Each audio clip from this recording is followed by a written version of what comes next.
এটা হলো সাধারণ একটি বই আর এটা ডিজিটাল বই। এই বই লেখা পড়ে শোনাতে পারে, এতে একতারা কথা বলতে পারে, হ্যালো, তোমার নাম কি? এমনকি গজলও গাইতে পারে।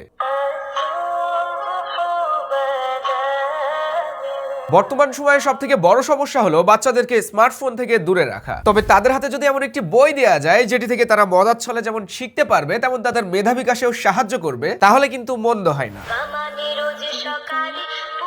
জায়ান্ট ইন্টেলিজেন্স বুক ঠিক তেমন একটি প্রোডাক্ট। এই বই টাচ সেনসিটিভ, তাই বইতে থাকা অক্ষরের উপরে টাচ করলেই সেটি পড়ে শোনাতে পারে। রয়েছে এমন 40টি পৃষ্ঠা, যার ভিতরে থাকছে বাংলা স্বরবর্ণ, ব্যঞ্জন বর্ণ, ইংরেজি বর্ণমালা, আরবি বর্ণমালা, পবিত্র কোরআনের 15টি সূরা সমূহ, ইসলামিক গজল, মানবদেহ, ছড়া, নামতা, ক্যালকুলেটর সহ আরো অনেক কিছু। পড়ার পাশাপাশি বাচ্চারা যেন লেখাও শিখতে পারে, যে কারণে দেয়া হয়েছে স্পেশাল একটি কলম, যে কলমটি দিয়ে বইটিতে যত খুশি লেখা যায়, আঁকানো যায়, এমনকি মোছাও যায়। বইটির সাথে আরো দেয়া হয়েছে একটি ম্যাজিক ওয়াটার বুক, যেখানে ওয়াটার পেন দিয়ে ঘষলেই ফুটে ওঠে রঙিন সব ছবি। জায়ান্ট ইন্টেলিজেন্স বইটি রিচার্জেবল, মাত্র 30 মিনিট চার্জ দিলেই 2 থেকে 3 দিন ব্যবহার করা যায়। তাই বাচ্চাদের মোবাইল আসক্তি কমাতে এই বইটি হতে পারে সেরা একটি উপহার। আপডেট প্রাইস সহ বাকি ইনফরমেশন আমি কমেন্ট এন্ড ডেসক্রিপশন বক্সে দিয়ে রাখবো।